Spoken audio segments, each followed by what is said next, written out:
Hello everyone and welcome back to another Live at 5 with the Cranbrook Center for Collections and Research. I am curator Kevin Atkinson and today I am coming to you live from the Cranbrook Archives Reading Room. Of course, Cranbrook Archives is a department of the Center for Collections and Research, and it holds the paper records of the Cranbrook institutions, as well as our founding family and many of the artists. The Archives Reading Room, if you've never had the pleasure of visiting, is here in the lower level of the Collections Wing, which is that storage facility and open art storage attached to Cranbrook Art Museum. Now, today is a Live at 5 taking place indoors, in part because I just had to give a little talk to the students at 4:45, and because it's pouring down rain and cold outside. But most of all, we are here in the reading room because on Friday, all of Cranbrook will be presumably celebrating the 157th birthday of our founder, George Gough Booth. And so I have selected for our enjoyment and perusal here in the archives today, a selection of letters, items, photographs, all pertaining to the life and times of George Gough Booth.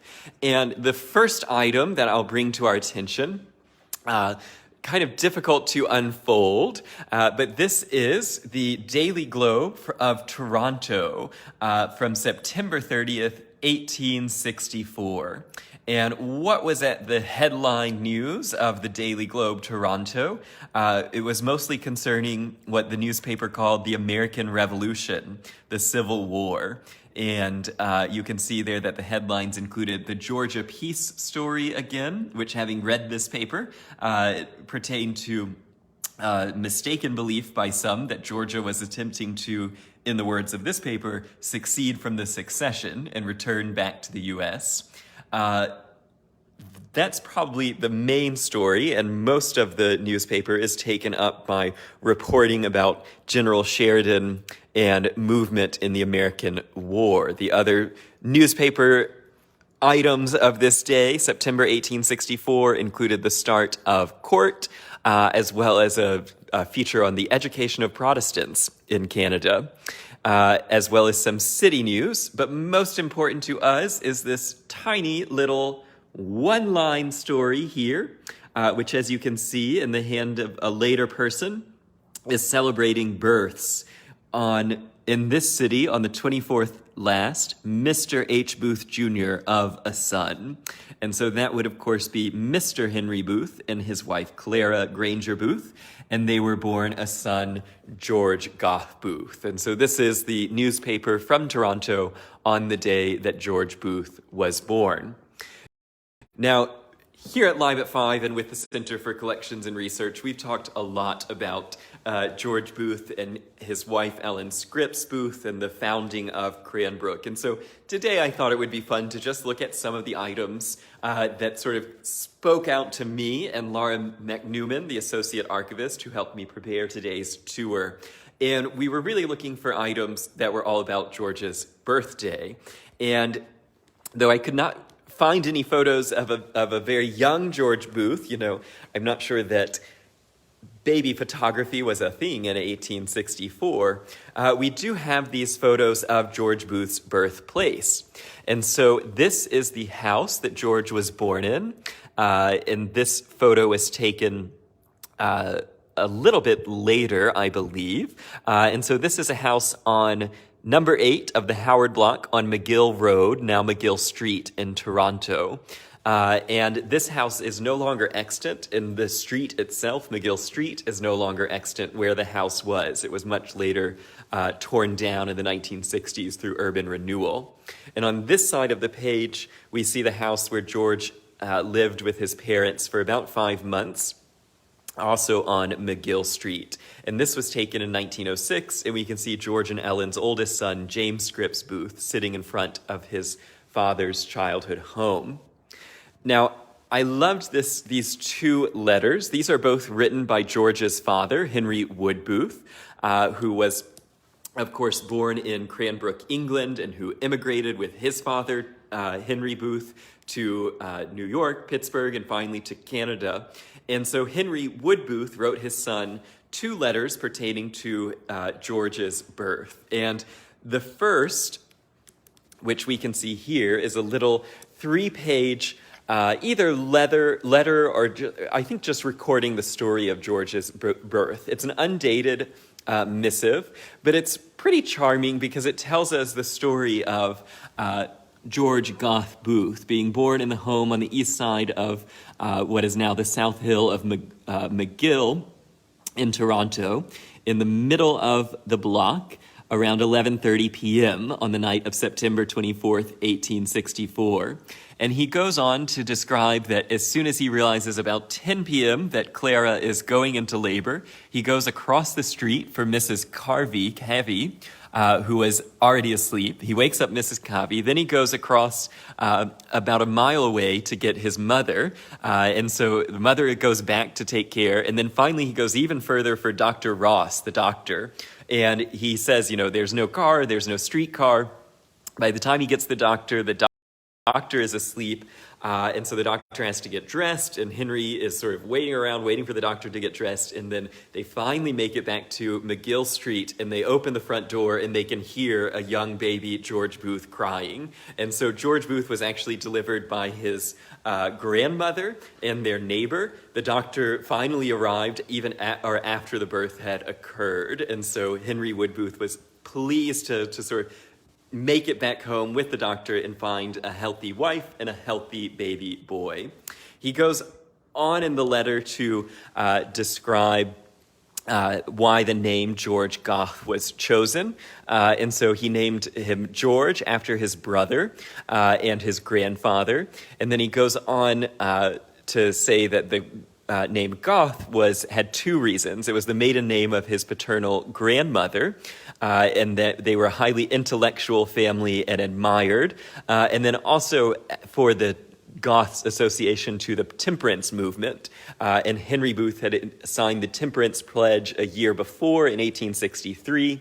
And in the next letter, Henry Wood Booth writes much more about sort of his joining the temperance movement in the history of the family as makers of copper brewery equipment, and how he it's kind of a strange digression in the letter, but basically Henry Booth ends up discussing this sort of connection to the temperance movement leading up to the sort of successes of George Booth, his son. Now, this letter was written on September 23rd, 1914, so the day before George Booth's 50th birthday, and it was written from the cottage Cranbrook, which was where Henry and Clara Booth lived after this property was purchased in 1904. Now, I love this little note because it does have personal and therefore private, so my apologies to Henry Wood Booth for broadcasting out a personal and therefore private letter through Facebook Live, a medium I can hardly imagine that he pictured existing when he wrote this letter more than 100 years ago. But of course, George Booth and later Henry the son would make all of the family letters available in Cranbrook archives for researchers and for the viewing public, the happy people who enjoy Cranbrook, to learn more about the founding. So I read through the whole letter. It's kind of funny. He starts basically asking a question that I think all of us have asked, which is, what in the world do you get? What are we going to give George on his 50th birthday? What do you give a person who has everything? And he says that the family was united together in getting something worthwhile, but they couldn't come up with anything. And so eventually he settles on the idea of writing a letter, and he felt that that was something he could do successfully. And so he writes this long letter in which he sort of praises the good Christian values of George Booth. He praises his sort of a wonderful wife, Nellie. He compares George to a pharaoh, and he says, if Pharaoh had a wife, I'm sure that the comparison would be obvious with the graces of our dear Nellie of Ellen. Now, he goes on in this letter. It is a little bit rambling, but he talks, I liked this part where he says, in conclusion, George, while congratulating you on your material success in life and the enviable position you have attained in the community in which you live, suffice for me to say a word of advice. And it's interesting, he goes on to say, sort of, if riches increase, yet your heart of, it is a little hard to read the handwriting. Basically, he's telling his son, you can be as wealthy as possible, and you've done very well. And he commends George Booth for taking care of Nellie, for taking care of the children, but also for taking care of his father and his mother, taking care of his, I think Henry Wood writes, his poorer brothers and sisters. But then he tells George, if all the wealth that you have, it could be gone in an instant, and it will be gone no matter what in life. You can't take it with you. And so you need to think about spending your wealth, planning for the future, whether you have it or not. But if you do have it, how are you going to get rid of it? And I think there's a sort of direct connection between this letter of September 1914 and George Booth's then September of 1927, very often repeated quote of the only way to have is to give, the only way to keep is to share. Because I think Henry Wood Booth is instilling in this letter to his son on his son's 50th birthday this idea that, okay, you've been successful, you have quite a bit of wealth, you've been very generous to your family, what's next? What are you going to do with the wealth? And I think it's interesting that a decade later, when George Booth is 60 years old in 1924, George and Ellen are still living here at Cranbrook on the estate, and it is a private estate, and they're thinking of building a church. And then in the next 6 years, from his 60th birthday to his 66th birthday, George Booth would establish the Cranbrook institutions. And I think for me as a curator who thinks about George Booth quite a lot, I don't often realize just how old he was when he started the Cranbrook institutions and how much of a life he had lived.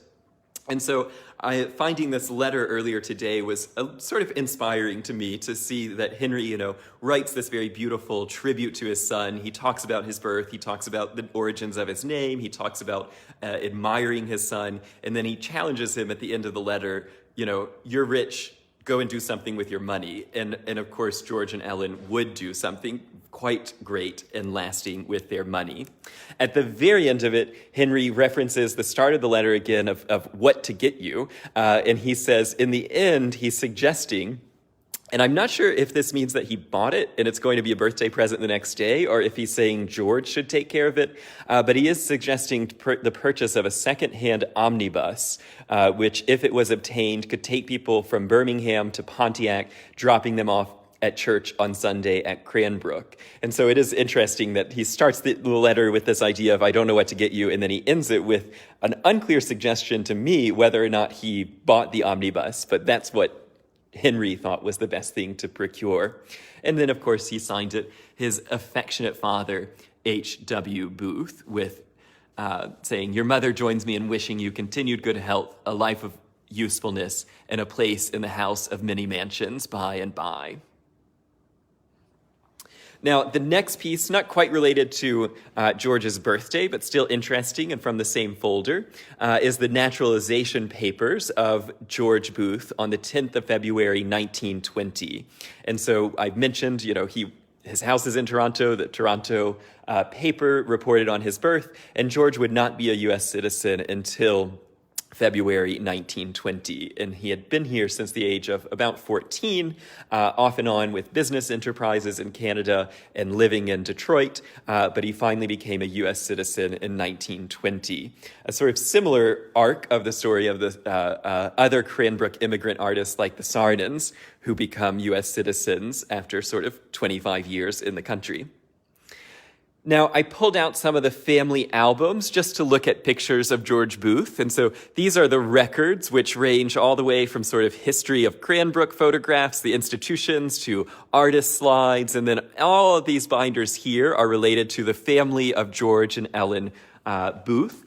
And I pulled out a few. I know it's probably not the most thrilling thing in the world to look at printed photographs through a Facebook Live. And so as I go through these, I really just want to give us an idea of, George Booth and his life, and as we celebrate his 157th birthday, just looking at some of these memories from Booth's own history.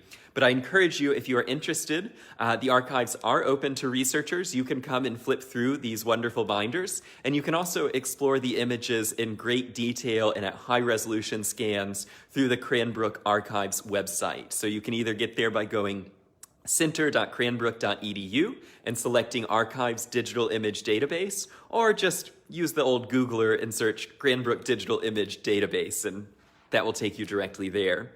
Now, I pulled out the first album, which shows a handsome George Booth from 1889, so about 25 years old, as well as some of the photographs showing the house on McGill Street, as well as the first school that George Booth attended in Toronto, there on the lower right.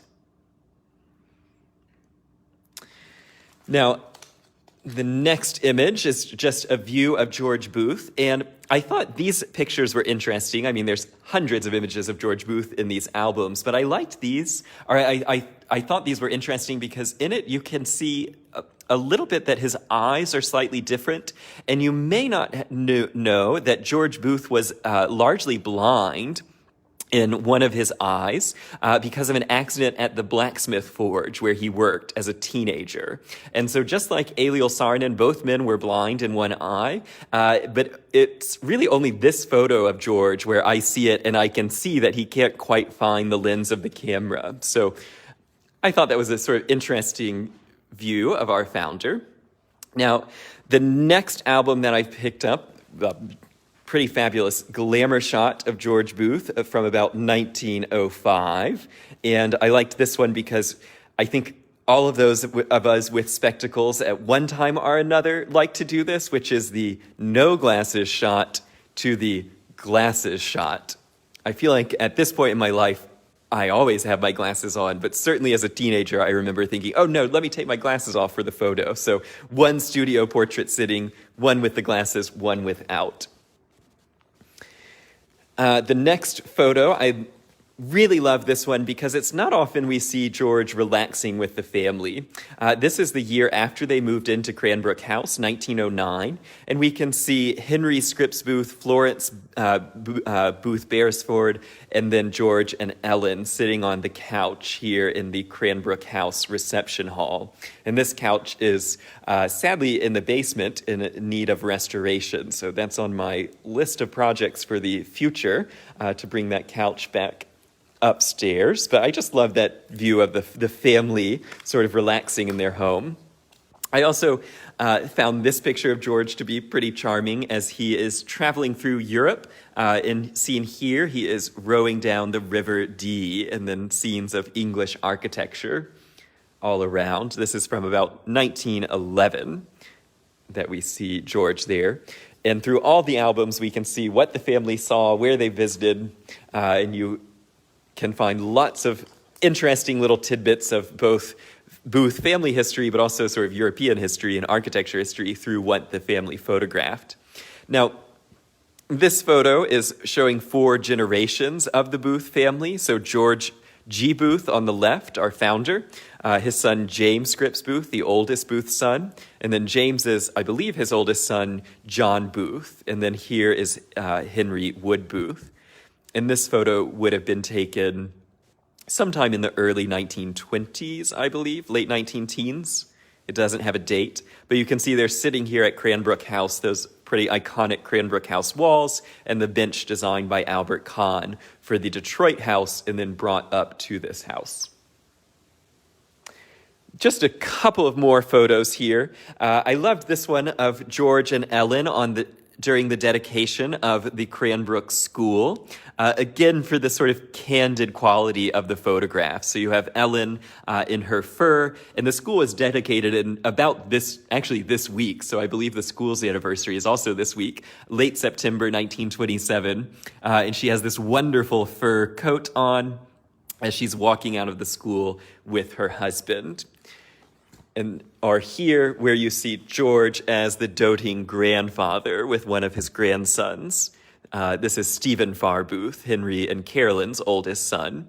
And so this is George and Ellen outside of Cranbrook House with their grandson. The wonderful bay trees that used to be on all the patios around Cranbrook House. And here's George and Ellen relaxing outside, or laughing outside of Cranbrook House. And then my last photos I wanted to share with you is just George having fun.